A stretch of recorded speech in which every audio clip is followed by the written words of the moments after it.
രാഷ്ട്രീയ കക്ഷിയിലെ കാര്യകർത്താക്കളോടും ക്ഷണിക്കപ്പെട്ട അതിഥികളോടും നിങ്ങളിലൂടെ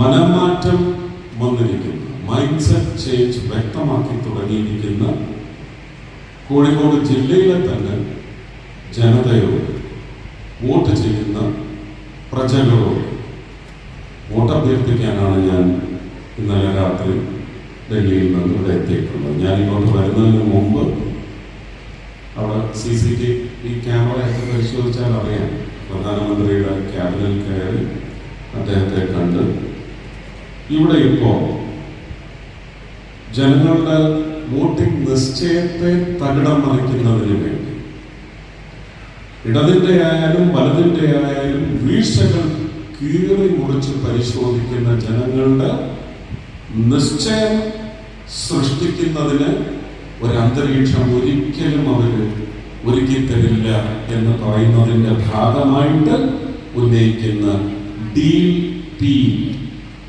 അവർ ഡീലെന്നാണ് പറയുന്നത്, ഞാനതിനൊരു ഡീലിൻ്റെ വിലയെ കൽപ്പിക്കുന്നു.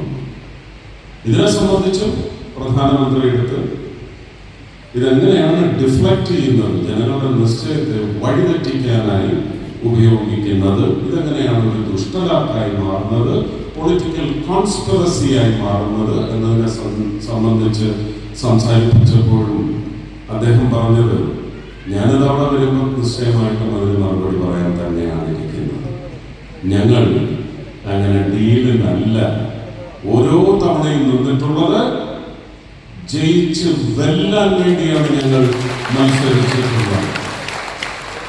അങ്ങനെ ഏതെങ്കിലും ഡീലിന് നിങ്ങൾ തയ്യാറെടുക്കുന്നുണ്ടെങ്കിൽ നിങ്ങൾ അത് ഓൾറെഡി ചെയ്ത് കഴിഞ്ഞല്ലോ. നിങ്ങൾ ഇതിനു മുമ്പ് തന്നെ ആ ഡീല് ഇന്ത്യൻ ജനതയോട് പറഞ്ഞു കഴിഞ്ഞല്ലോ. ഇന്ത്യ എന്ന് പറയുന്ന ഡീലല്ലാതെ പിന്നെ എന്താ ഉള്ളത്?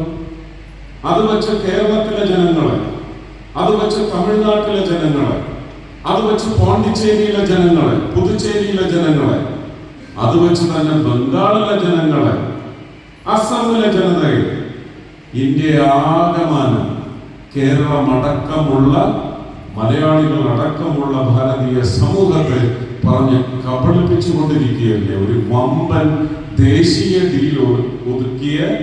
ഡീലിൽ ജനതയെ ഒതുക്കാൻ ശ്രമിച്ച ഇരു മുന്നണികളാണ് കേരളത്തിൽ വന്ന് അങ്ങോട്ടും ഇങ്ങോട്ടും. എനിക്ക് തോന്നുന്നത് ഇതൊരു ആരോപണമല്ല, അവരുടെ പരിവേദനമാണ്, അവരുടെ കൊതിക്കറിവാണ്.